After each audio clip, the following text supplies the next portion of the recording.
it's poverty not to have, if you're from this culture, it's poverty not to have ever read Melville, so that when somebody like Chris Hedges can tell you about the Pequod or Ahab's quest, you don't have any cultural references to know what that means, despite the fact that even the poorest Americans 100 years ago had very often read that book. Because literature is not the property of the wealthy.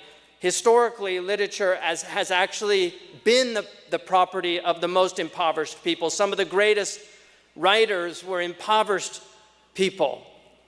Read the life of Edgar Allan Poe, somebody constantly in debt, a drug addict, dealing with the despair of living in the United States at that time, and a lot of his literature is about that, those aspects. Dostoevsky.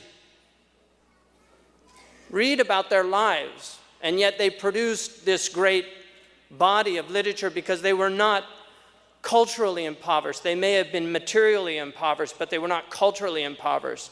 One of the most celebrated authors, one of the most celebrated artists in Western tradition is Van Gogh, and he was a completely impoverished person, supported by his brother, never sold a painting during his own lifetime.